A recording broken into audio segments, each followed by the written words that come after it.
Well, thank you all for being here. Welcome to all those foolish enough to return yet again. I know you dragged it out as long as you could, but alas, in the end, you had no choice.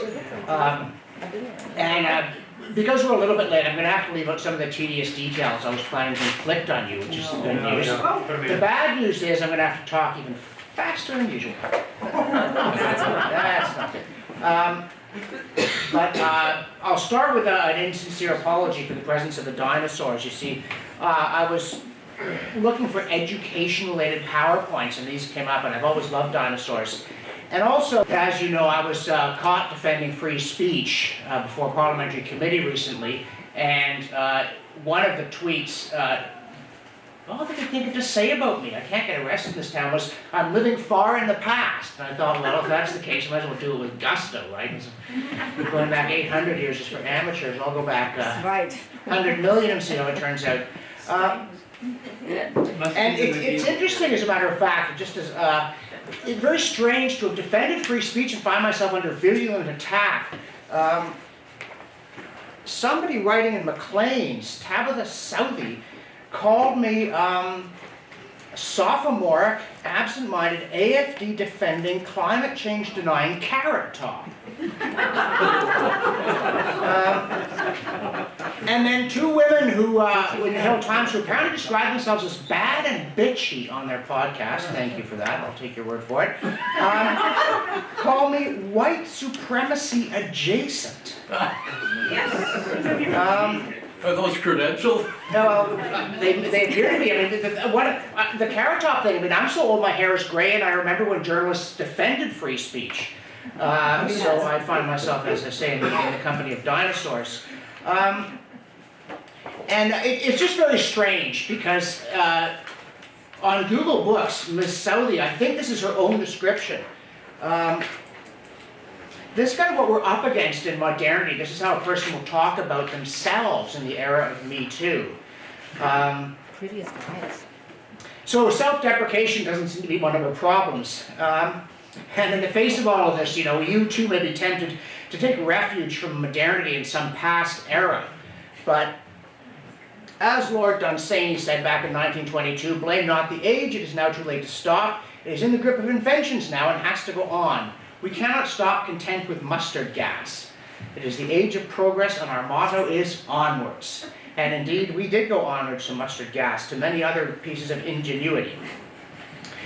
And so we shall go onward in this talk, but before we poison Socrates and put heads on a spike, guillotine hundreds and gas millions, we do have to do the objectives thing again. And of course, I haven't got any more interesting or smarter since yesterday, or taller or better looking. So we have more or less the same set of objectives that we had last time, and I'm going to say as much about Dante today as I did last time.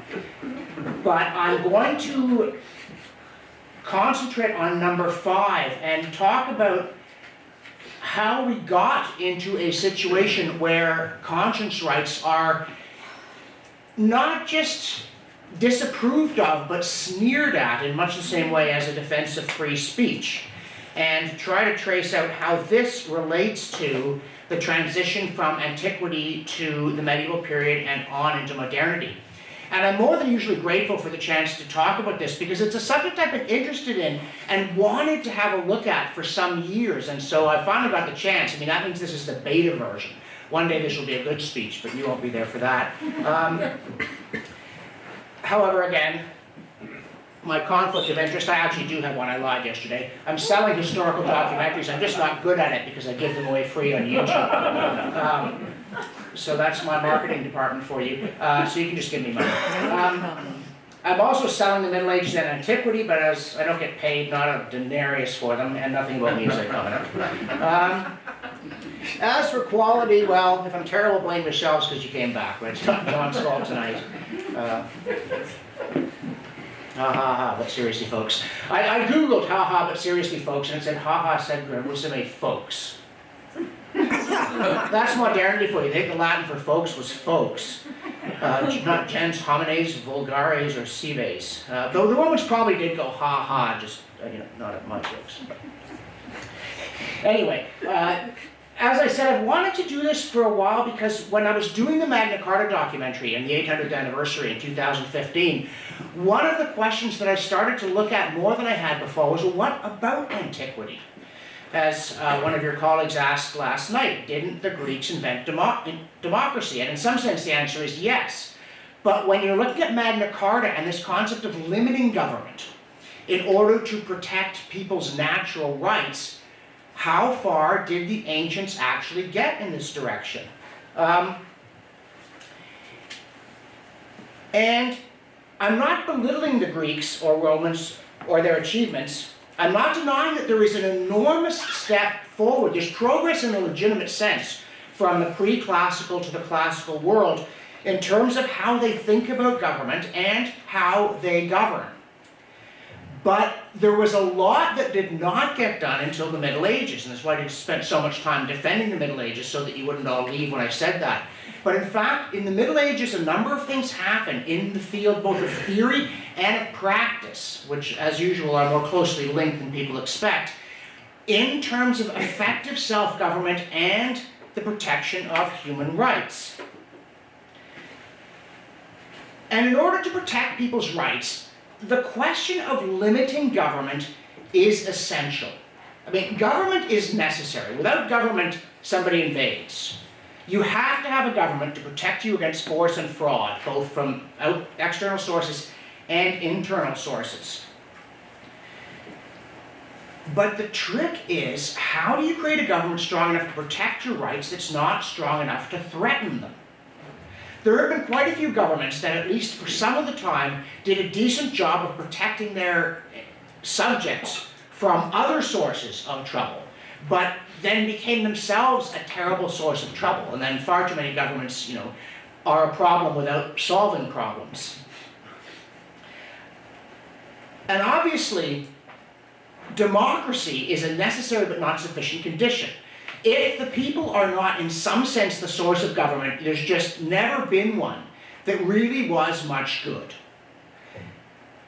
But having the people be the government isn't enough, because the people can become a tyrant, or they can become the source of tyrannical authority for a man on horseback. Somehow or other, the people must consent to an effective limitation of their own power, as well as imposing limits on other people's power. It's not easy, and it can't be absolute. You know the paradox, since God is omnipotent, can he make something so heavy he can't lift it? Well, the people aren't omnipotent, and they cannot make something so heavy that they cannot lift it. Any constitution based on popular consent, there are avenues through which the majority may tyrannize the minority, if they're sufficiently determined to do it. But you can make it hard to do. You can make it cumbersome, procedurally awkward. You can force people to stop and think about it. Which is why, one of the metaphors for a constitution that limits government is like a chastity belt. The problem is you've got the key. But at least you have to decide to go and get it. Another one is the appeal from Philip drunk to Philip sober, which is, of course, a metaphor from Antiquity. This is Philip of Macedon. There was a writer in National Review who said public policy must do what in a psychoanalytic sense the ego does for the id, teach it to accept short-term frustration for longer-term benefits. I mean, that's how we think about things in the modern world in terms of these psychological forces. There's a great line from Marshall McLuhan, who is not exactly one for great lines, but he said that the modern theory of the human mind is like, we're like a double boiler. We're all steamed up, but we don't know what's cooking. And that's why I prefer William Howard Taft from the more civilized era. When he was president of the United States, he would answer the door himself to strangers. And he said, constitutions are checks upon the hasty action of the majority. They are the self-imposed restraints of a whole people upon a majority to secure sober action and a respect for the rights of the minority. This reference to sobriety, it keeps coming up. And in fact, the Philip drunk to Philip sober story originates with a Roman writer, Valerius Maximus, in fact at Dicta Memorabilia, writing around the time of the crucifixion. And the story is that some woman had been unjustly convicted before Philip of Macedon, who of course, as tyrants are, is executive, legislative, and judicial branch all in one. And in the face of this unjust verdict, she said, "What? I shall appeal." And Philip looked at both of her and said, "Appeal to who?" And she said, "I appeal from Philip drunk to Philip sober." And as the story goes, Philip did sober up and decide that he made a bad ruling. But if Philip didn't, the people want to do it. They want to have a constitution that means that if they're going to do something nasty, they've got to take a long time to do it, which gives them time for the binge to pass off and wake up with a hangover and then have some coffee and think, wow, did I really want to do that?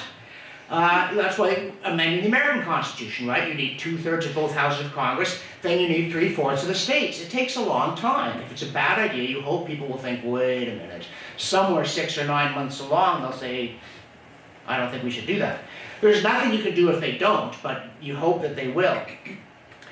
And so you have this kind of wisdom of antiquity, and it's an important insight about how a constitution ought to work. But the problem is, easy to call, hard to run, as Kenny Stabler of the Oakland Raiders used to say in every huddle. It's one thing to know you want to do this. It's quite another thing to figure out how you can actually do it. And in some sense, I think you need the meeting of Athens and Jerusalem in Rome in order to get this fundamental intellectual piece of the puzzle that every human being has rights just because they're a human being. And that the point of the law is to protect human dignity. That is not obvious in previous eras. And it turns out you also need this coming together of these three strands to meet Tacitus's self-governing Germans in the forests of England to get institutions that do it. There's no particular reason why it should be so, I guess, but it turns out that this is actually true. And so in this way, you've got a story of progress. The Greeks get some things, the Romans get more, the medievals get more. Unfortunately, when you get to modernity, we start losing it again. So the story of inevitable progress turns into a story of a Shakespearean tragedy. They start low, they rise up, and then they fall off again. And a critical piece of the progress, as I said, I'm not slagging the Greeks, but the Greeks did not have the rule of law.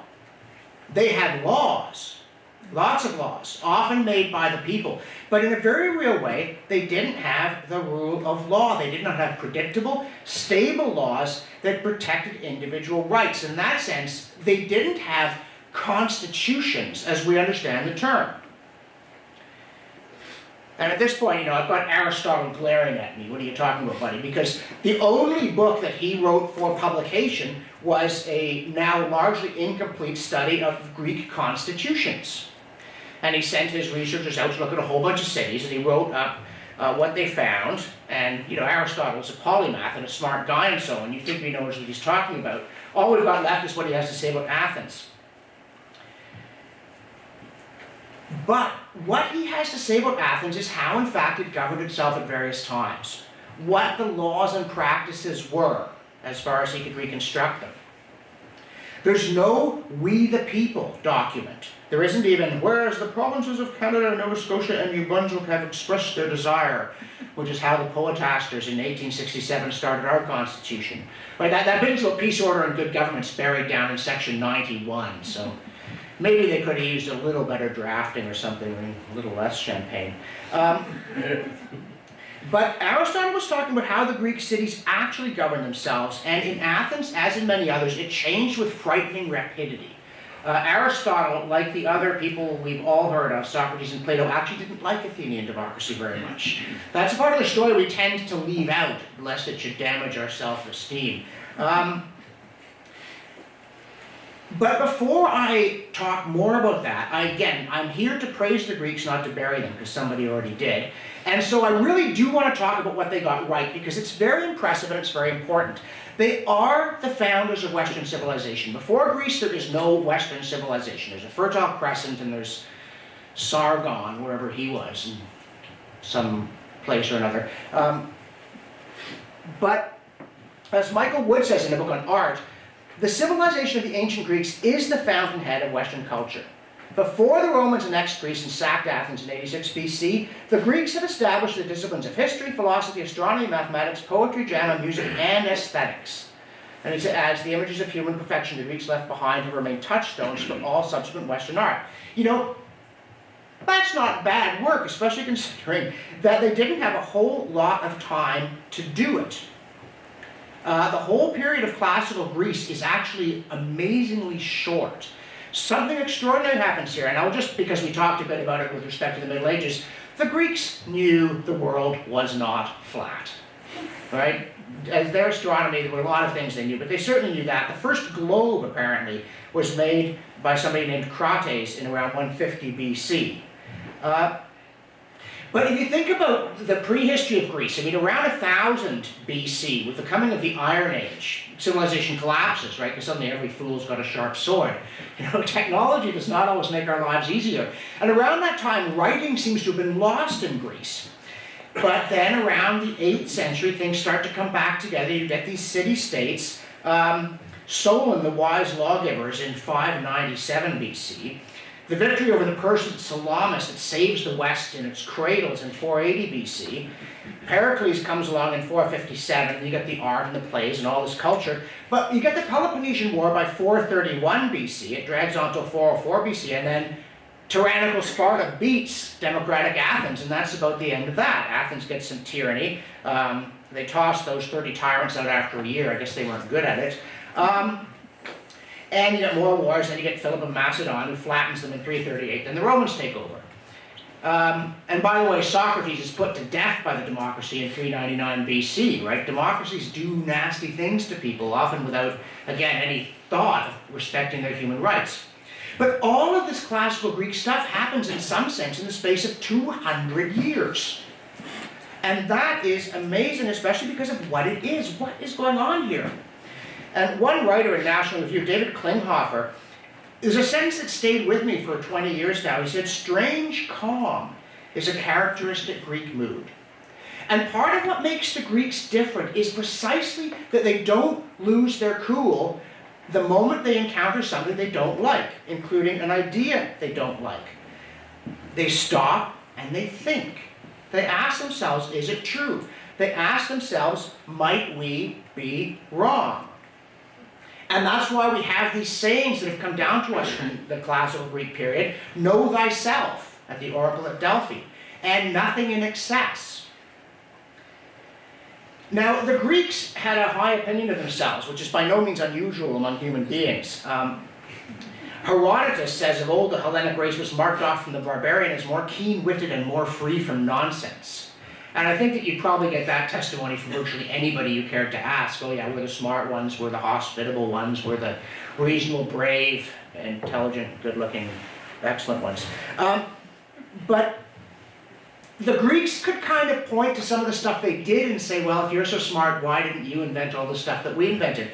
In fact, Herodotus also says that the Athenians are allowed to be the most intelligent of all the Greeks, and he was not Athenian, at least not by birth. He moved to Athens.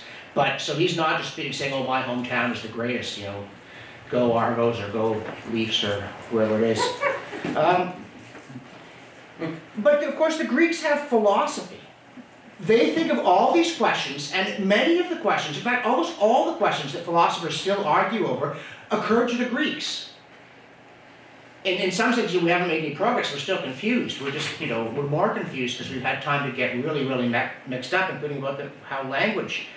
But they anticipated so much. They thought through so many fundamental things that nobody else had thought about at all. Essentially, with the passing of tyranny, custom became law, and with the tragedies of Aeschylus and Sophocles, ritual and myth became drama.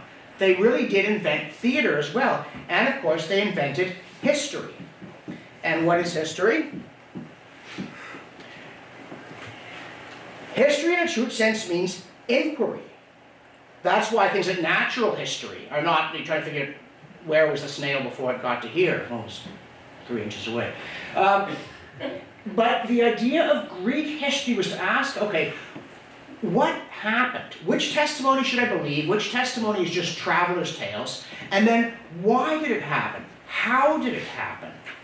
What sorts of things do people tend to do? What sort of things do they tend not to do? What have we done right? What have we done wrong? You sit down calmly and you think about the past without immediately turning it into a pep rally. And classical Greece thinks about things. As somebody said, Homer never wondered about anything. But Hesiod does. He wonders about the gods. He wonders if the stories are true. He wonders what it's meant to mean for us if they are true. You get this Greek miracle that people start thinking about things with a calm and persistent dispassion. And a book review of Who Killed Homer by Victor Davis Hanson and John Heath. And the author says they offer a vigorous discussion of Greekness and all these things, the separation of science and philosophy from religion, civilian control of military power, constitutional and consensual government, well, we'll see about that, faith in the wisdom of the average citizen, protection of private property, dissent against religion, the government, and the military. And then she says, quite rightly, try finding examples of the same values in other ancient Mediterranean civilizations such as those of Egypt, Persia, or Palestine. Now there's one she left off the list where they had a good habit of wagging their finger at the king, but again, we'll get to that. But among other things, a critical difference between Greece and I think any other civilization is that they make nonconformity a virtue. And that is clearly still with us. We celebrate the exceptional, the different, the dissident. I mean, it leads us to that scene in Life of Brian, I am an individual, oh, I am an individual, oh, I'm not. It's gotten a bit absurd. There are the seeds of some terrible deformations in all of this. That lethal phrase of Theodore Dalrymple about young people, and this was about 20 years ago, that they had individualism without individuality. That they all thought they were individuals, but they were actually mass-produced individuals, like everybody's got a tattoo. You know, I'm the rebel, I haven't got a tattoo, I actually don't. And another thing which I think is part of this, though this is largely a different diatribe, Greece, someone said, invented the citizen and armed the citizen. I think maybe it's the other way around. Greece armed the citizen and invented him. Because all these Greek city-states in their little valleys on the Aegean coast, able to communicate and trade and so on because by sea, but with pretty good defensive possibilities, the average citizen is essential to the defense of the polity, and therefore the average citizen has a say in what happens. And it's a point that Victor Davis Hanson makes, that any Greek you can name, I don't care if they're a philosopher or a dramatist, they at some time in their lives put on armor and killed other human beings. And Greek warfare was so deadly that the Spartans invented dog tags. The Greeks thought about how to fight, and they thought effectively about how to fight. And they thought about government, and they recognized in principle the danger that if the people ruled, the people would become tyrants. But they never figured out what to do about it. Here's Plato, where law is subject to some other authority and has none of its own. The collapse of the state, in my view, is not far off. But if law is the master of government and government is its slave, the situation is full of promise. That sounds like John of Salisbury writing Polycraticus at the court of Henry II. And if it doesn't, don't worry, because John will visit us later in the talk. But this, unfortunately, is pure theory to Plato. As a guy writing on the law and legal theory of the Greeks said, the Greeks never reduced their law to a system. It's a stock example of law without jurisprudence. Some have denied it the name of law at all. And with justice, because when you went into an Athenian court, which was hard to tell from the popular assembly anyway, there was absolutely no guessing what would happen to you. It didn't depend on what the law said. It didn't depend upon the facts of the case. It depended on whether you were a good politician. And this is really a terrible system, not only because they lost to Sparta, though that matters too. Aristotle also said the kind of democracy where the decrees of the assembly are effective at the expense of the law is like a tyranny. And at one point, I believe in Athens, they actually made a law that said that if you appeared in court and cited a law which didn't exist, you'd get put to death. Because people were doing this all the time. They didn't even know what their laws were. They didn't codify them. And they didn't have, judicial precedent. There was no stability to the law. they could ostracize you and banish you for 10 years just because they didn't like you. And there was one story of some guy who's being threatened with ostracism, and this illiterate peasant next to him hands him a little piece of pottery on which you'd write the name, and he said, could you please write that guy's name? And he takes it and he says, okay, why do you want to write his name? And the guy says, well, I'm tired of hearing him called the Just. At which point this guy thinks, okay, well, if that's the feeling of the populace, he writes his name, gives it back and leaves Athens. But he was actually ostracized because he was famous for being fair-minded. And thus again, John Walter Jones says, the Greeks never worked out anything resembling the modern notion of a legal right. So that's a rather big gap. And again, as I mentioned last time, it's easy to say, well, I'd have thought of that if I'd been there. I don't know. Socrates should have waited for me, but for some reason he didn't. But whether or not they're culpable, given all that they did think of, the fact remains that this is something very much missing from classical Greece.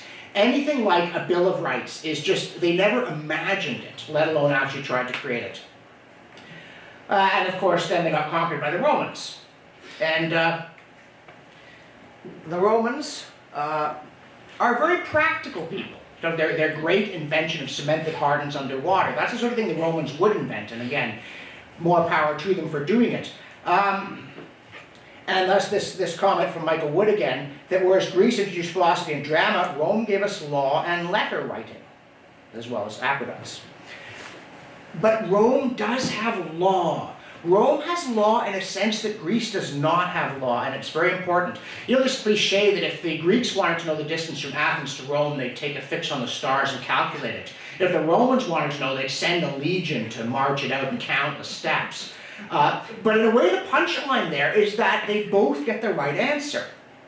The Romans were very precise and practical people, and the things that the Romans tried to do actually worked. And the Romans had a bit of a cultural cringe when it came to the Greeks. They always felt a bit rustic, and thus they'd go to Greece and buy art by weight. I want, 1,000 pounds of art, and the Greeks would say, that's the sort of thing a Roman would do, or it's like Las Vegas of the Mediterranean or something.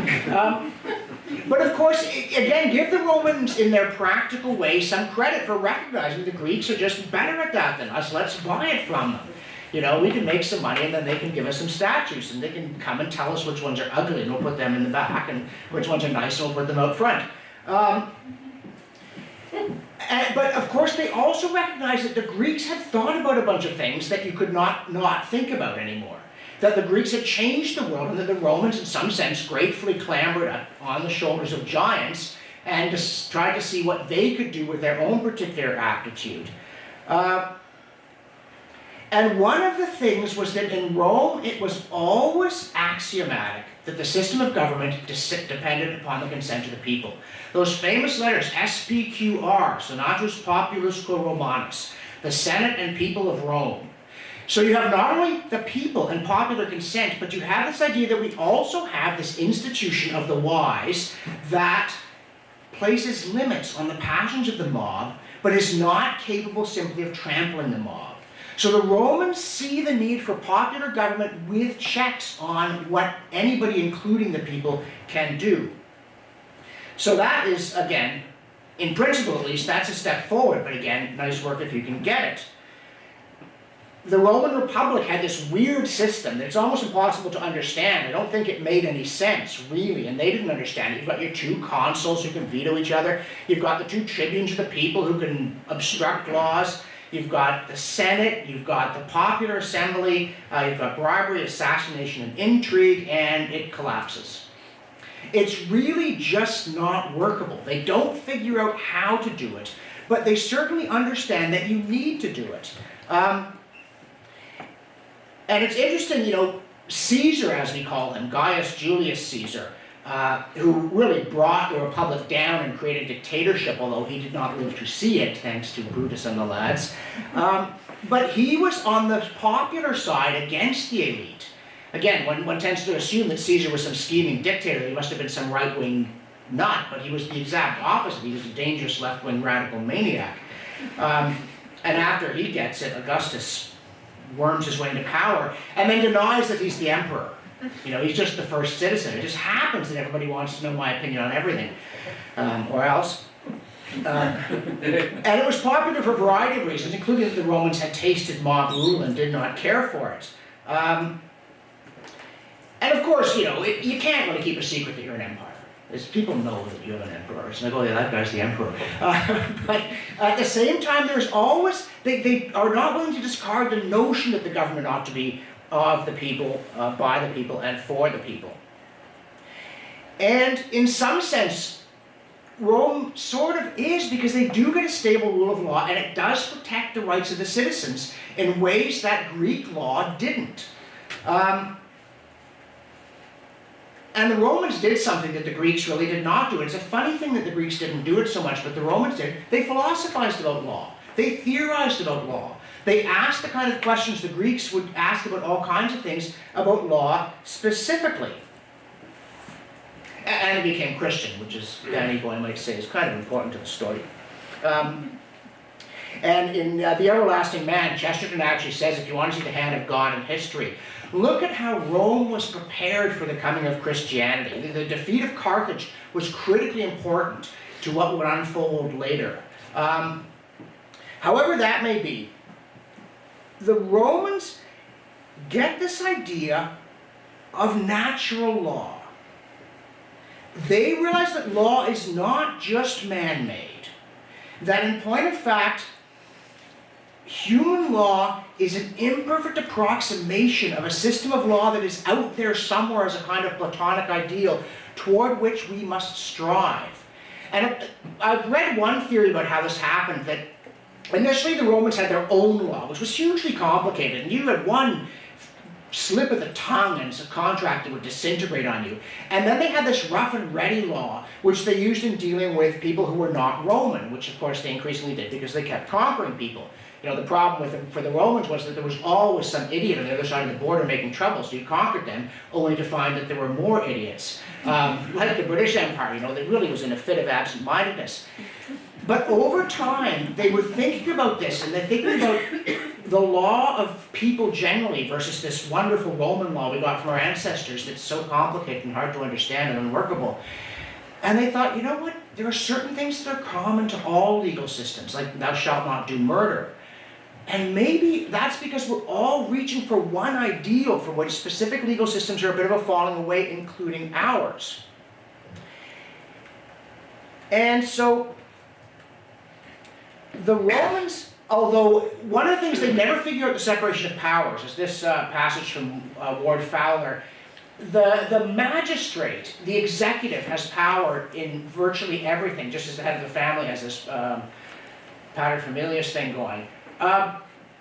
But in the state they have something called imperium, which stamped on the Romans' mind the inherited conviction that lawful authority must be implicitly obeyed, but not lawful authority, ill-gotten by fraud or violence. For such power the word imperium could never be used. The imperium must be conferred upon its holder by an act of the people, and the gods must give their consent by favorable omens. Well, you can buy a favorable omen, right? You can get that shoulder blade if you need it. But you do have this idea of the necessity for there to be a legitimacy to the law, and one of the things that happens when you get the assembly of the people, one of their demands is that the law be written down where people can see it. And you get these famous 12 tables that state the rights of Roman citizens and are put up, we think, in the Forum. It does not survive in its entirety, but we have bits and pieces of it. And it was there so that everybody could see it because it was for everybody. And this is a really interesting development. There's not much common law. There's a lot we still don't have, but this very famous passage from Cicero. True law is right reason, consonant with nature, diffused among all men, constant, eternal. It needs no interpreter or expounder but itself, nor will there be one law in Rome and another in Athens, one in the present and another in time to come, but one law, and that eternal and immutable, shall embrace all peoples and for all time, and there shall be, as it were, one common master and ruler, the God of all, the author and judge and proposer of this law. Now, Cicero's not a Christian, but if he were, he wouldn't change a word of that, would he? That this is seeing that there must be something, and John used to taunt me about this, so he was right. You know, how could there be a law without a lawgiver? But the Romans realized that there is an ideal law and we can obey it or not. We can write our own statutes in keeping with it or in violation of it, but we can't change what it is. There won't be one in the present and another in time to come. It's eternal and immutable. So the Romans hit upon this idea. And once you hit on this idea, you have a very different sense of what law is for and what the job of the government is.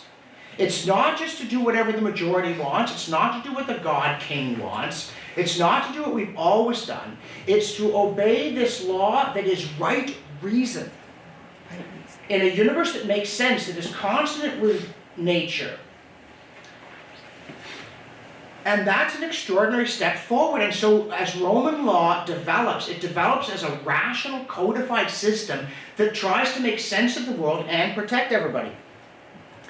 And in fact, it works, even though you get some pretty scaly emperors. This is Louis L'Amour, and who among us wouldn't take our political economy from him? He comments in Education of a Wandering Man, even during the dark days of Nero and Caligula, the Roman Empire was governed well. The terrors they brought were largely spent on their associates at court. The administration of the provinces was only slightly affected, if at all. Rome actually had a system of law that was a huge improvement on anybody else's. And they were very proud of it. Virgil admitting that the Greek statues were better. Others, no doubt, will better mold the bronze to the semblance of soft breathing, draw from marble the living countenance, right, whereas our stuff is funky. And others plead with greater eloquence or learn to measure better than we the pathways of the heaven. Take a bearing on the stars there, rising of the stars. Remember, Roman, to rule the peoples under law, to establish the way of peace, to battle down the haughty, to spare the meek. Our fine arts, these forever.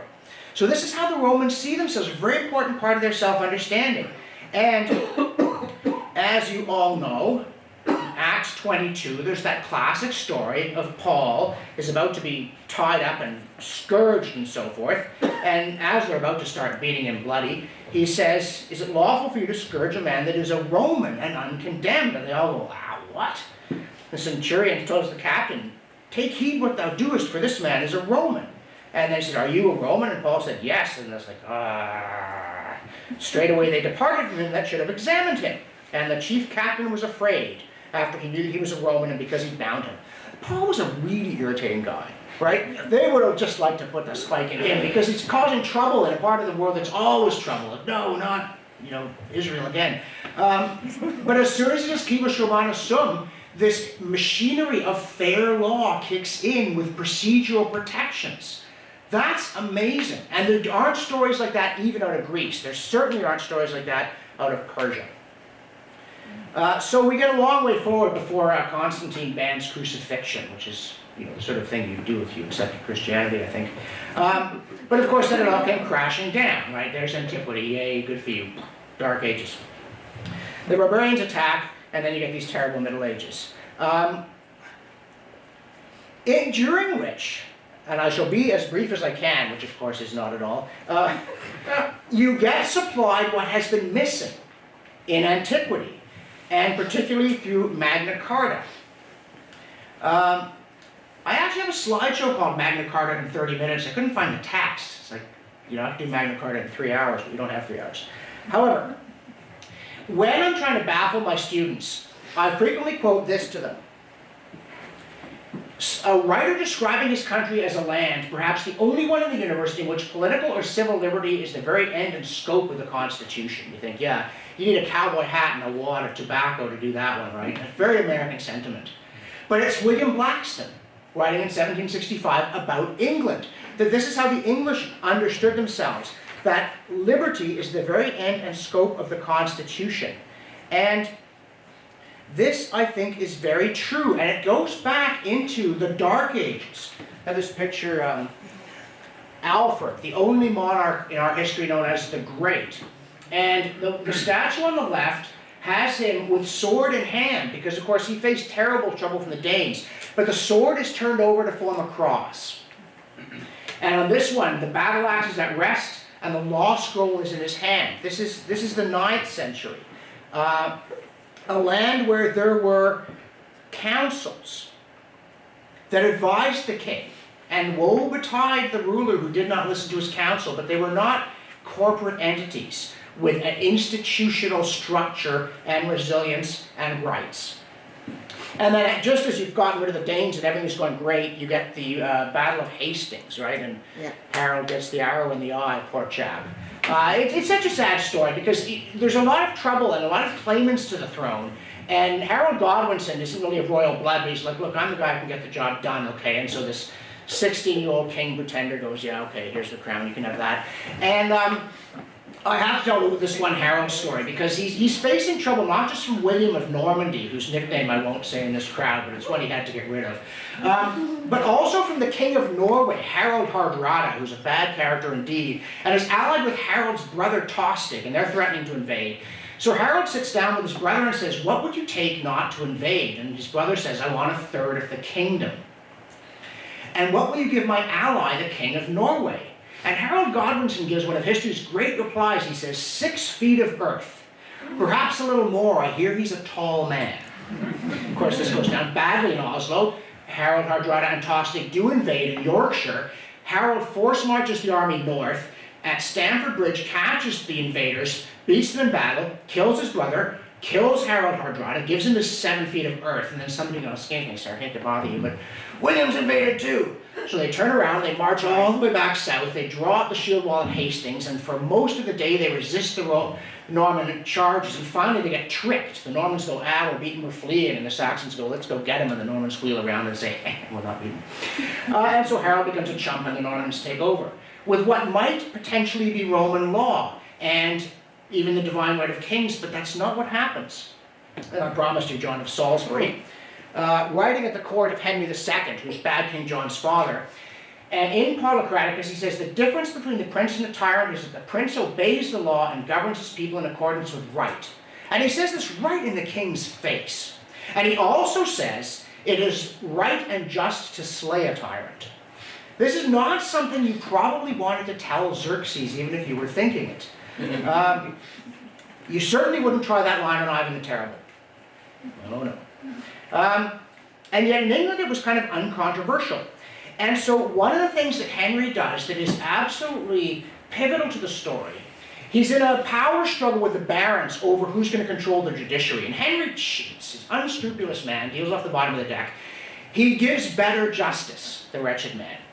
And the way that he does it is he sends his royal judges around to impanel juries of 12 good men and true. You know, in the old days, a jury wasn't meant to know nothing about the case, or in fact, nothing about anything. They're meant to know everything. So they would find local people and ask them, what is the law? And once they testified as to what the law was, then they'd say, well, what actually happened here? And they'd write it all down and codify it in these great rolls that they'd carry around. And so you get the development of an elaborate legal system that comes from the people, although there is no legislature. This is one of the other questions I have to puzzle my students with. Where does law come from in 12th century England? Oh, I guess the king just says do this, do that. Well, the king does not say do this, do that. The English had a very, very low tolerance for kings with that attitude. Well, I guess they vote. They don't vote, there's no parliament. It comes from the people. We, the people, make the common law. And it sets the framework of what rights people have, and this elaborate system of writs. You know, there's an English expression, no right without a remedy, which is not a cynical thing saying, you don't get anywhere because there's no way. What it means is it's nonsense to say you have a right if you can't actually get at it. Like the rights of man in the French Revolution, you get a bunch of great stuff, or in the Soviet Constitution, but when you say, excuse me, how do I open the door and get in and get that? They say, you don't. But in England, there's a writ for everything. Anything bad somebody does to you, there's a writ where you can go to court and say, hey, that wasn't meant to happen. And again, the machinery of the law starts to operate. And of course, it's not all gravy, as Maxwell Smart might say, because you've got a lot of kings who kind of feel like they should just be in charge of everything. Notably, Henry's son, John, whose brother Richard Lionheart is every bit as much of a bum as John. He's just never in England. He's always out fighting wars just for the sake of killing people. Terrible man. How he ever became the hero of the Robin Hood stories, I don't know. I guess maybe it's a backhanded tribute to John that he could strike people as so awful they missed Richard. But in any event, after Richard gets himself killed, John becomes king. And John is that lethal combination of malice and talent. You know, when somebody's bad, you often and they were, you know, they're stupid and ugly and their mother dressed them funny. But, you know, bad, stupid people are just a police statistic. The problem is bad, smart people. And John was very intelligent, very hardworking, very good at administration. All the family were good at that sort of thing. So he almost reduced England to a condition of tyranny, except of course he didn't, because of Magna Carta. And everybody's heard of Magna Carta. You know, everyone, but I hadn't really appreciated all the details until fairly recently, like the nullus liber homo capiatur velum prisonatur out. And whenever I say that, people go, well, that's not a language I speak. But it is. Because what it means is, no free man shall be seized or imprisoned or stripped of his rights or possessions or outlawed or exiled or deprived of his standing in any other way, nor will we proceed with force against him or send others to do so, except by the lawful judgment of his equals or by the law of the land. Followed by, to no one will be salvaged, no one deny or delay right or justice. Here you have a written guarantee of the rights of the individual, forced upon a king who was breaking his compact with the people by the people in arms. By the clergy, by the barons, by the knights, by the squires, by a free people who will not be oppressed. And they see that we need a binding guarantee, an enforceable guarantee of our rights. And, by the way, this is one of the three pieces. They got combined in a subsequent version, and they're one of the three things from Magna Carta that are still in force. The other two being the liberty of the church and of the City of London. And I think it's interesting because if you look at that, to no one will be salvaged, no one deny or delay right or justice. Obviously, in modern Canada, it would not be a sensible procedure to go into court with an envelope full of money and say, Your Honor, please rule in my favor, right? They don't sell you justice in that sense. Obviously, they don't.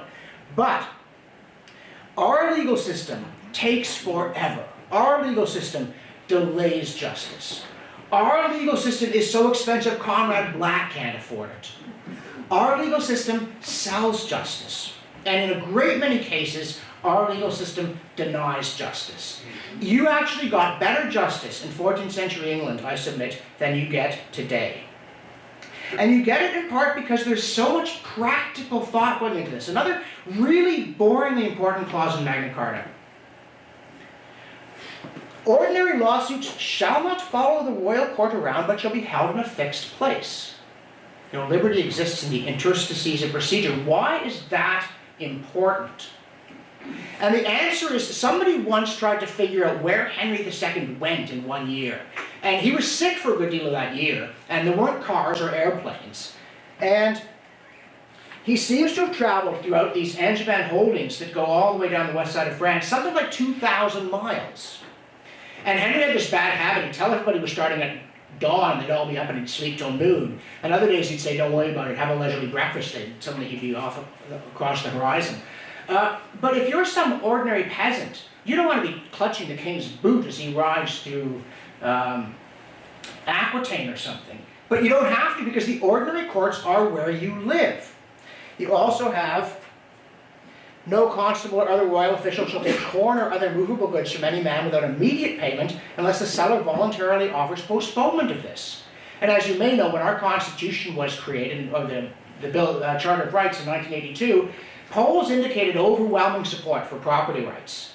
But the government felt that they would really like to take your stuff without having to ask, so it wasn't put in. Once again, we lost something very important from Magna Carta.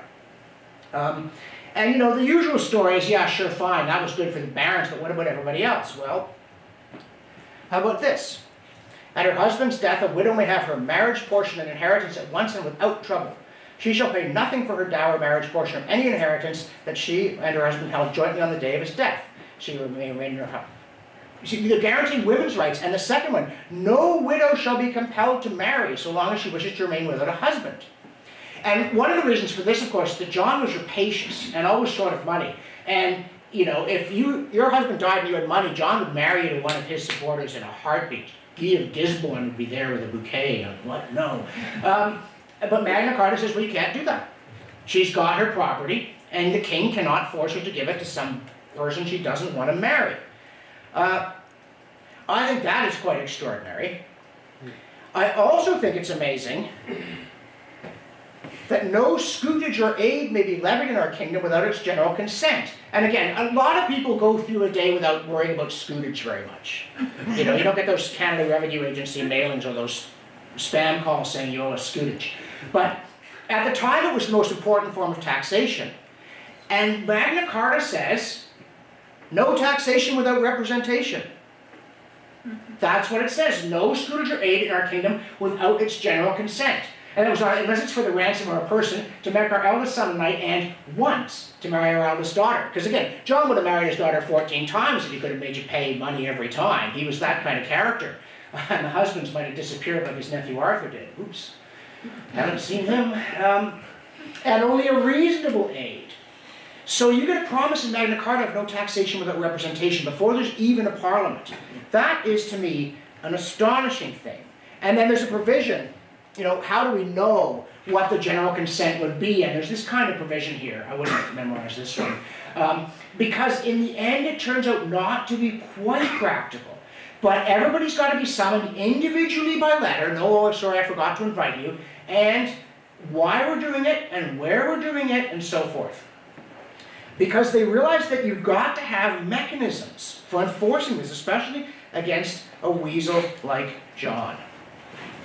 And Magna Carta is read out in the cathedrals twice a year because it's for everybody.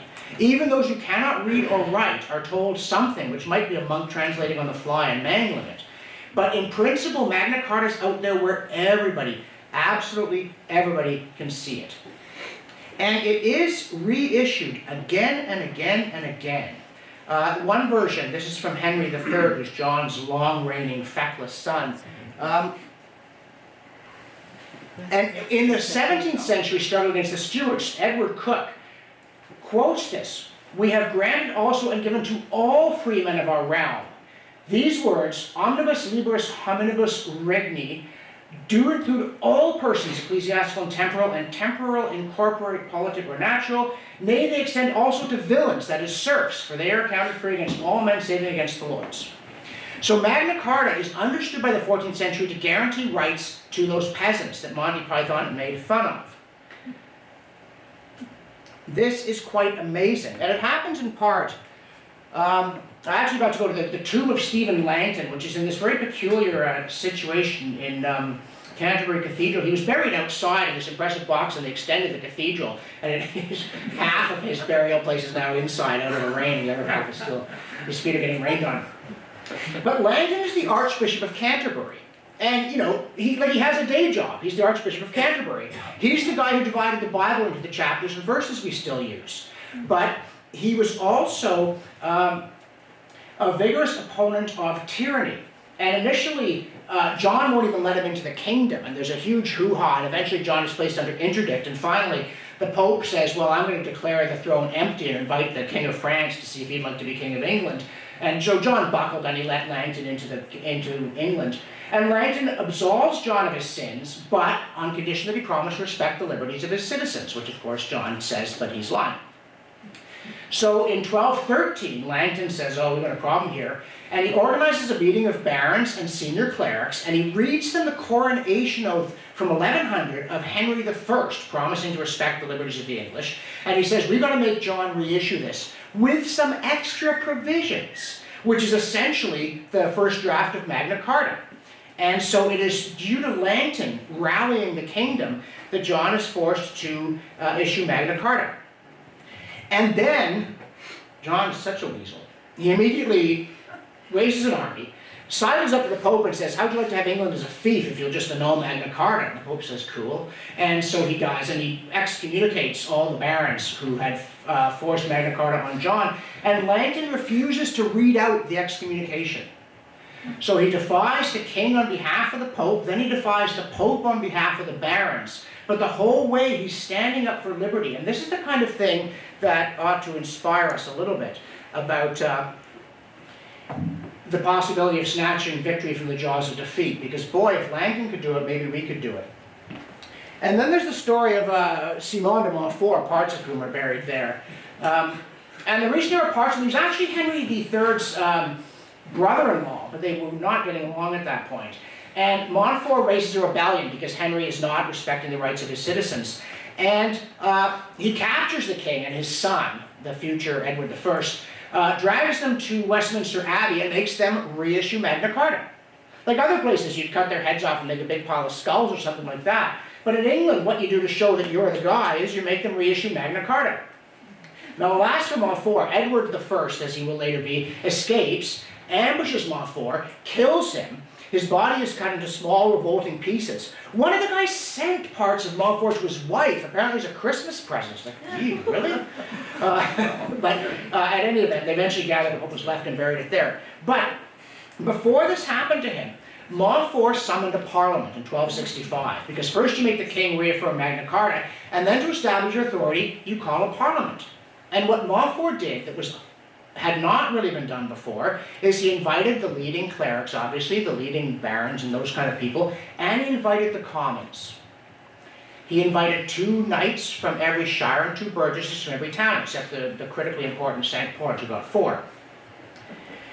And so, as I say, Montfort then comes to a very messy, bad end. Edward I takes over, and Edward I is a scary guy, right? He's Longshanks from Braveheart, so boo down with him. And so he summons a parliament. You know what he does? He invites the commons. Once Montfort brings them in, you can never get them out. And he affirms a Magna Carta. He also issues a statute in 1297, De Tallegio non concedendo, which says there should be no tallage or aid without the goodwill and assent of the archbishops, bishops, earls, barons, knights, burgesses, and other free men of the realm. So by 1297, this common consent of the kingdom includes the common people in an orderly structure that works and just keeps on working. Again, Edward Coke brings this up in the struggle against the Stuarts. I'm supposed to run fast, but I won't.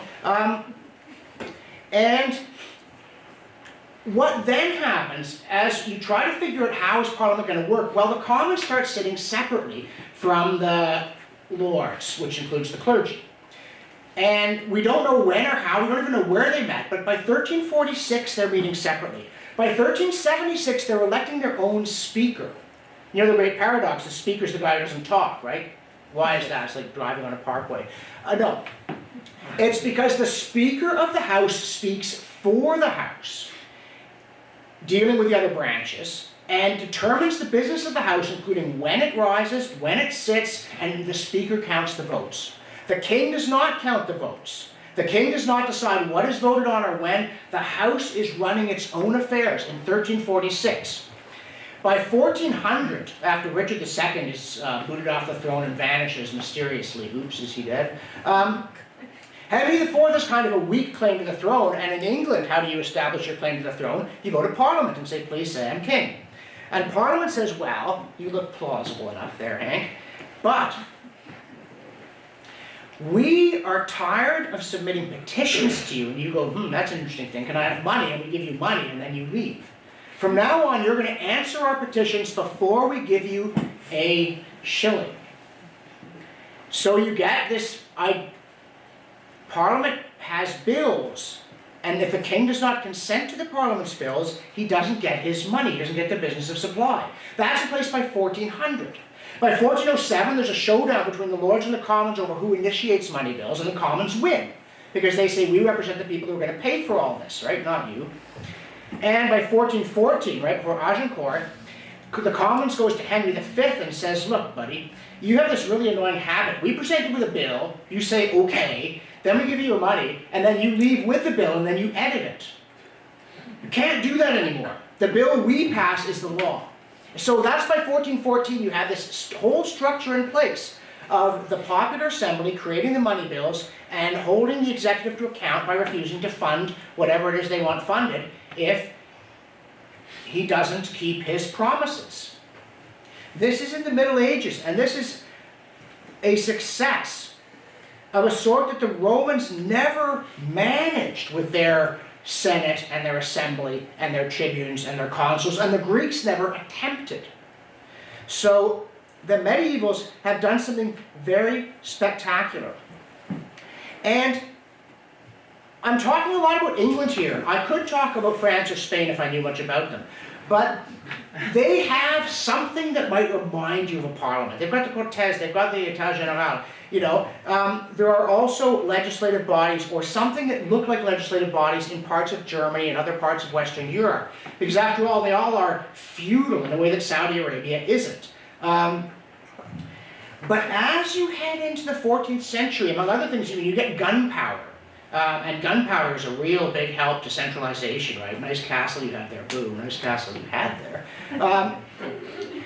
But if you read the histories, you'll read that in France the king was so short of money that he established the ability to tax without representation, and the État Général just withered. And then you read that in England the king was so short of money that he had to go to Parliament. Either explanation is plausible by itself, but the juxtaposition is kind of odd. And it reminds us, you don't have these representative assemblies anywhere really outside of Western Europe. And even within Christendom, the only place they survive the attack of the absolutists is in England. Logically, Parliament should have vanished long ago, and I would not be free to say what I would like to say, but that's not what happened. And again, even in a place like Japan, that in some ways reminds you of feudalism, and has some of the same qualities of England, including a cohesive society and a defensible island, you know, large enough to be significant, but small enough to be manageable, close enough to its neighbors to borrow and learn, but far enough away to defend itself. But Japan has no representative assembly, not a shadow of one. And so you get the situation by the 16th century. The president of the highest court in France tells King Francis I, "We do not wish to dispute or minimize your power. That would be sacrilege. And we know very well that you are above the laws." Which in fact is taken from Roman law. Pretty scary. Antiquity rears its ugly head here. In the 16th century, the leading French political theorist, he's a member of the Paris Parlement, professor of law, Jean Baudin, says, "When edicts are ratified by estates or parliaments, it is for the purpose of securing obedience to them, and not because otherwise a sovereign prince could not validly make law." Whereas in fact, one of the reasons Richard II disappeared was that he said the law is in my mouth. And apparently he was starved to death, so it was the last thing he ate. But in England, it was lethal for a king to claim he could make law without consent. And everywhere else, it would be lethal to tell the king that he couldn't. And as you may know, Marie de Medici, during this chaos after Henry IV is assassinated, and Louis XIII is but a child, calls the Estates General in 1614, and it squabbles and so on. That's the last time they meet till 1789. So this whole long period of the run-up to the disaster of the French Revolution, the Parliament in France never even meets. And again, it never really had a corporate existence. And you get the same thing in 1653, when England's actually being run by the Parliament under Cromwell. The Diet of Brandenburg meets for the last time and says to the king, "Hey, take all our powers, please." 1665, Denmark adopts the King Law, saying the king can shut anything down, and he shall from this day forth be revered and considered the most perfect and supreme person on the earth by all his subjects, standing above all human laws and having no judge above his person, neither in spiritual nor temporal matters except God alone. Henry VII at one point got so fed up with Parliament, he said he'd never call another one and would govern, quote, in the French fashion. But he would not. And, it's amazing how you get to this point. I think the scariest king in English history to me is Henry VIII, and I don't just mean if he offers you his hand in marriage. Although that is certainly one of my rules of history, do not marry Henry VIII. But at one point he calls in a leading member of Parliament and says, "Oh man, will they not suffer my bill to pass?" Then he grabs the guy by the head and says, "Get my bill passed by tomorrow, or else tomorrow this head of yours will be off." And the bill passed. So you think, okay, well, we can see where this is going, but it doesn't go there. In 1539, Henry creates a statute of proclamations that his word will be law. And Parliament says, okay, that's a plan, but not anything touching the inheritances, lawful possessions, offices, liberties, privileges, franchises, goods, or chattels of subjects, and you can't infringe any acts, common laws, or lawful and laudable customs. So in short, no. And anyway, time is short and the story is long. But it is all tied to Magna Carta in this big showdown with the Stuarts. In 1628, as Parliament is debating the Bill of Rights, Edward Coke, another person whose story is worth telling but I won't, there's a talk about the king's prerogative, that there may be things the king can do that are not covered by law, and Coke says no. He says Magna Carta is such a fellow that he will have no sovereign. And this is the model for the American Constitution. Magna Carta being made by the people. Any law contrary to Magna Carta is not law at all. And there's a remarkable episode in 1642 during the English Civil War. Charles I leads a gang of armed men into the Commons looking for 5 of his enemies. And notes with some embarrassment that they've taken off. Somebody tipped them off. And so he has the speaker, William Lenthal, dragged out of the speaker's chair. Charles sits in it in a symbolic act, and he says to Lenthal, who's generally regarded as a spineless time server, "Where are they?" And Lenthal stammers, "May it please your majesty, I have neither eyes to see nor tongue to speak in this place, but as the house is pleased to direct me, whose servant I am here." And that is why to this day, when they knock on the door to deliver the throne speech, it is slammed shut in their face. It's all because of Charles in 1642. And sorry, I'm going to skip far ahead here because I have just looked at the clock and it scared me. But the result of all of this is that you get a situation in which a man's home is his castle, in which the executive is limited. And it comes to Canada as well. People think we don't talk like this, but this is Joseph Howe in Halifax in 1835.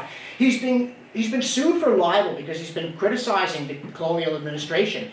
And everything he said is true, but truth is not a defense under British law. And so the judge tells the jury, well, if it's libelous, you got to convict him. It doesn't matter that we did it.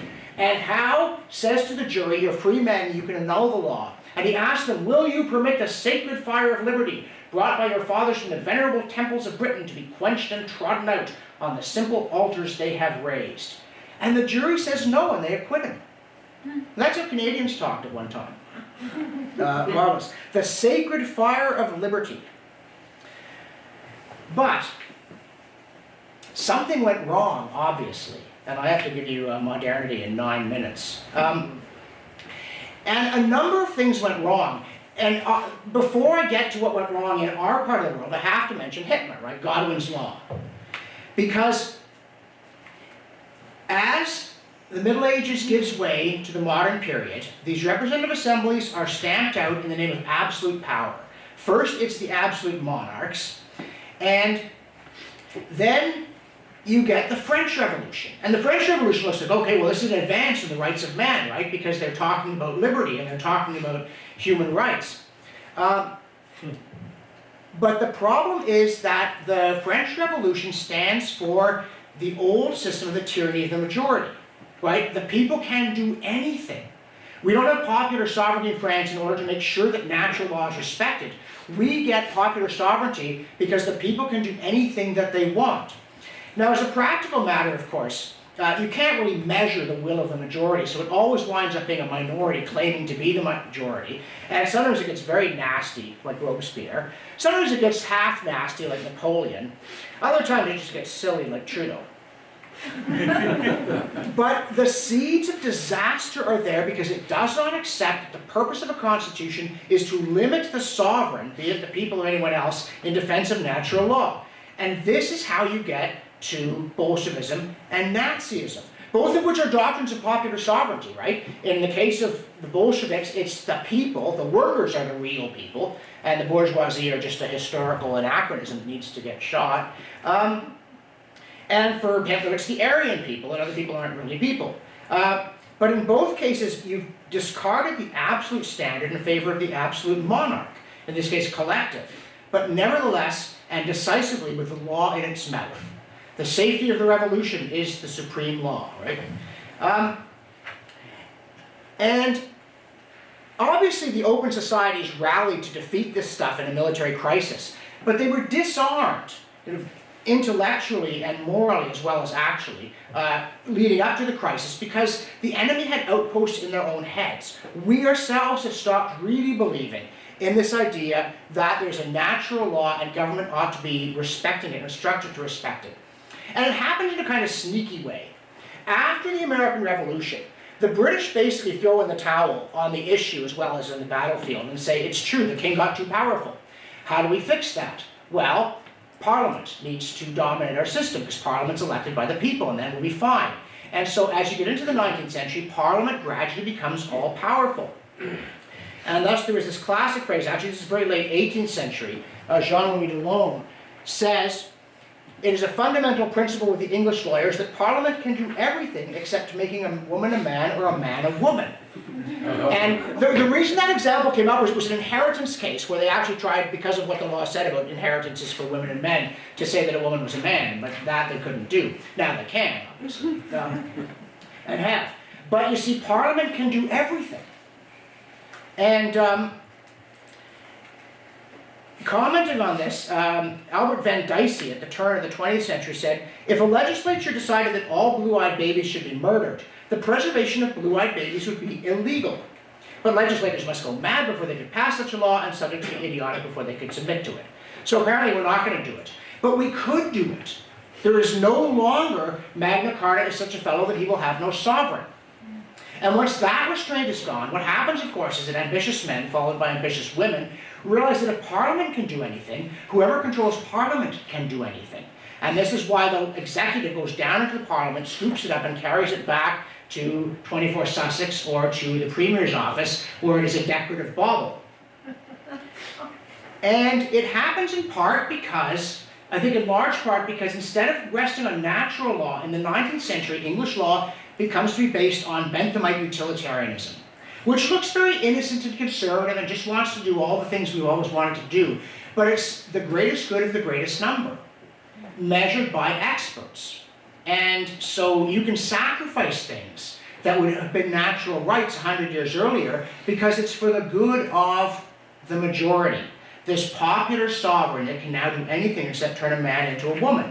And thus we start to get a flood of regulation that bypasses the Parliament. We start to get human rights tribunals that say that your religious beliefs are an impediment to the greatest good for the greatest number and therefore shall not be observed anymore, although we will pretend, we will cry a few crocodile tears.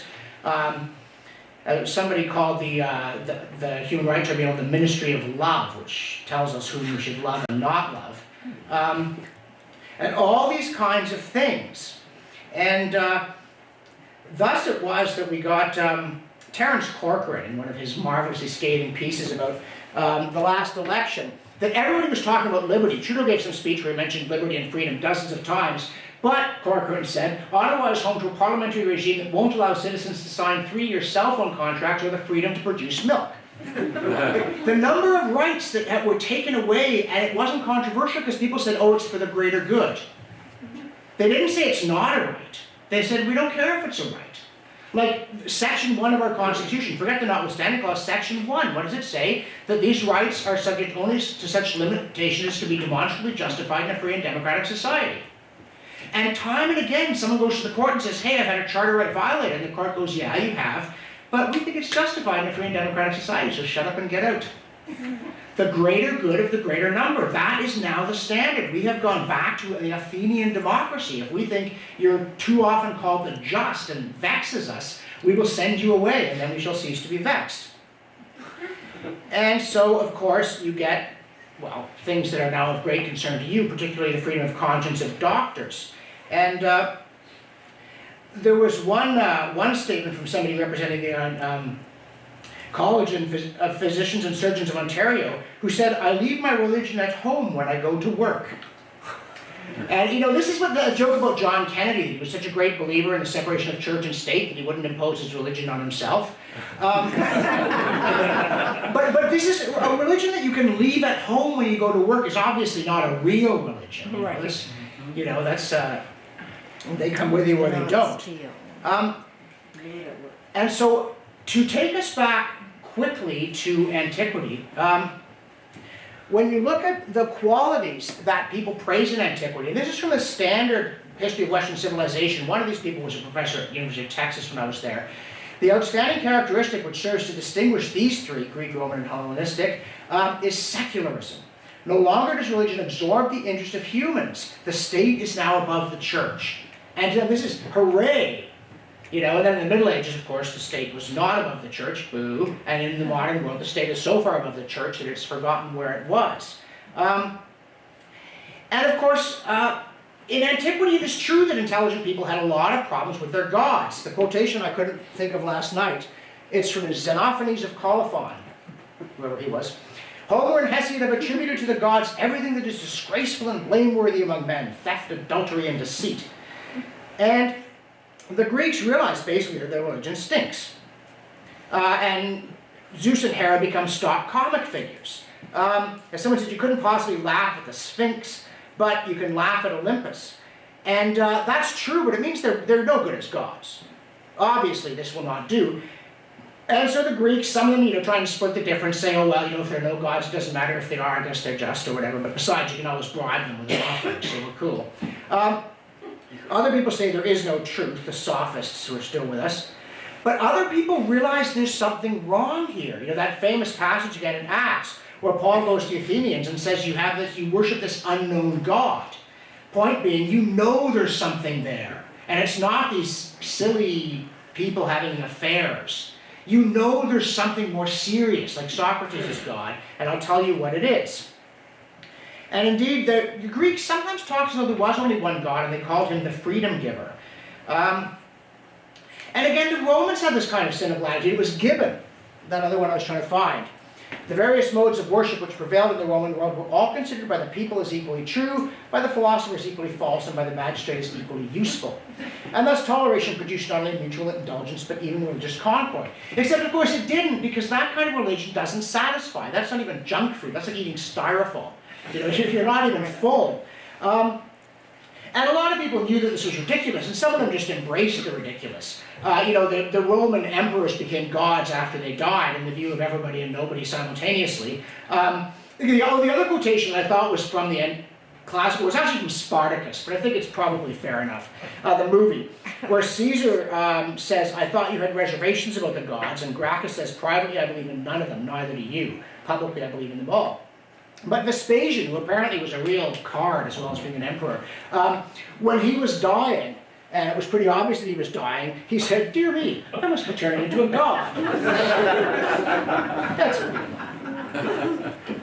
But of course, what really happens is that Rome is converted to Christianity because there's a hole. This won't do. You can't live like that. And there may be occasional fashionable cynics, but there's something fills the void. And as a result of this, as somebody else says, the Middle Ages is the period in which the classical world's approach to the problem of political life was reversed. Instead of religion being the buttress for communal political tradition, it was elevated above the political sphere. And they were praising Greece because the state was above the church. Well, in the Middle Ages, the church is above the state. And it is from a position of transcendence that it gives political authority limited justification. And the state, among other things, is not charged with bringing about heaven on earth, as it is, unfortunately, with radical Islamists. And therefore it's given a job it can do, which is actually a big help in having decent government, is that it has limited ambitions and a task worthy of its limited dignity and within its power, so it doesn't bring itself into disgrace. I can't resist a protection quotation here. Because, of course, postmodernism is very self-referential. The chief charm of medieval people is they never thought about being medieval. It's the chief inferiority of modern people that they do think, so that's a typo, about being modern. And thus it is that we get, of course, to this problem of euthanasia, and this court ruling recently that is very utilitarian in tone. While the solution is not a perfect one for some physicians, such as the individual applicants, it is not a perfect one for their patients either. They will lose the personal support of their physicians at a time when they are most vulnerable. And that's a remarkable statement, because if you have a physician who thinks life is sacred, you can't have them with you on this intimate journey while they're killing you.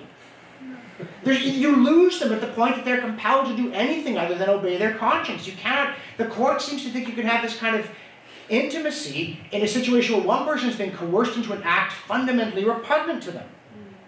But the court goes on, the policies strike a reasonable balance between patients' interests and physicians' charter-protected religious freedom. But real rights don't conflict. That's inherently impossible. If you own something, I don't own it.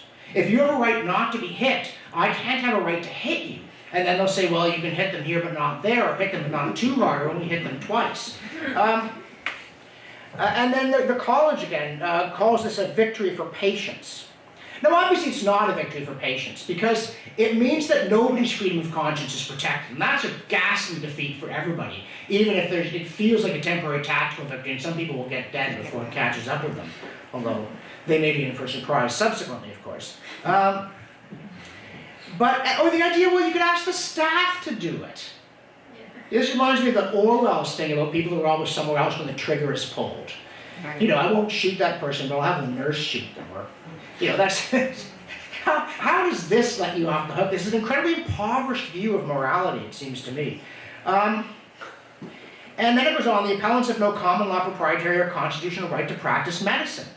That you don't have freedom of choice, you do not own yourself, you don't get to decide how to spend the only life you get, to use whatever talents you've been given, to act in accordance. There's a line actually from a Nero Wolfe mystery. If you're not fans of Nero Wolfe, you're missing a treat. And at one point somebody wants to hire him as a private detective, asks where his ultimate allegiance lies, and Wolfe says it lies in the only place it possibly can, in my conception of the duties of a human being. And the college totally overlooks all of this. And it overlooks, you know, even to some extent, I'm sorry, the appellants talk the language of utilitarianism, and I wish they hadn't. Because the fundamental question is whether, being made in the image of God, you can be compelled to act as though you don't think you are. That's what it comes down to, and the answer the medievals would have given is a resounding no. But the answer of the ancients and the answer of the moderns apparently is yes. And while I was working on this talk, I get this Underground Thomas newsletter from Jay Budjachevsky, who's another wonderful thinker and a former atheist, which is always, you know, the lost sheep is particularly welcome, as you know. And he said some young people were arguing to him, though presumably without doing it, that there's nothing wrong with sniffing glue. And they said, basically, we all own ourselves, and you can do what you like with your own property. And another one had that classic sort of libertarian thing, I'm with the libertarians until they do this and then I'm not, that anything is made right by being freely chosen. And so he says, when you ask people why do we own ourselves, they often say because there is no God. And so Budjachevsky puts aside how do you know there's no God, and he says, hang on a minute. If there was a God, if there's no God, you're not God's property. This seems to him to be quite logical. But it doesn't follow that you therefore own yourself. He thinks the argument should go like this. God does not exist, therefore no one owns anything. For if there is no first cause, then among other things there is no first cause of moral rights, goods, or duties, and so among other things there are no rights, goods, or duties of ownership. And this seems to me to be precisely the basis of that court ruling and any number of others like it. You simply don't have any rights. You don't have a property in your own conscience. We have lost everything that we gained in the Middle Ages. And as I frequently do, and may even have done to this audience, I normally wind these things up with a line from C.S. Lewis about transvaluing. And he said, it's one thing to say we're not living up to our ideals, or perhaps we haven't understood them properly, and it's quite another to say they're all wrong. It is the difference between a man who says to us, you like your vegetables moderately fresh, why not grow your own and have them perfectly fresh, and a man who says, throw away that loaf and try eating bricks and centipedes instead. And that's what we've been doing, and if my grandfather was right yesterday about the fact that we cannot live without the Middle Ages, we're in a heap of trouble here, because we're eating bricks and centipedes, and we shall end up malnourished, as well as with very sore stomachs. And as I also often do, there's this line from Judge Learned Hand, liberty lies in the hearts of men and women. When it dies there, no constitution, no law, no court can save it. And as you know, other things live in the human heart as well, without which we're in a heap of trouble. And so the first thing we need to do is get back this medieval understanding of the purpose of government and the source of rights. The understanding of human beings that was missing in antiquity and that meant they couldn't construct the kind of political order that we think they should have. They were present in the Middle Ages when our political order was created and that have been eroding, withering, or being taken out behind the barn and killed with an axe ever since the Renaissance, and which are getting us into increasing trouble. And so then I like to wind up, because I like quoting Chesterton, with this line from Ballad of Whitehorse, when the Virgin Mary appears to Alfred at a particularly ugly moment in the saga and says, I tell you not for your comfort, yea, not for your desire, save that the sky grows darker yet and the sea rises higher. So we are presented with a challenge worthy of all our powers and determination, and this was meant to be inspiring to Alfred and should inspire us. But it turns out that I did have something else to say, which was not quite so gruesome, and which comes from my grandfather, the great medievalist Bertie Wilkinson. He quotes Sir John Fortescue, who wrote about the English Constitution while in exile with Henry VI, said, freedom was installed into human nature by God. Hence, when freedom is taken away from men, it always desires to return. And I think that is, as I say, a word from our sponsor, a very hopeful place to end our understanding of what went right and what then went wrong, and what I think we may legitimately hope in some way will go very right in the future. Because liberty, the desire for freedom was installed in human nature by God, and when freedom is taken away from men, it always desires to return. The medievals knew that, and they were right, and they are still right. Thank you. Yeah.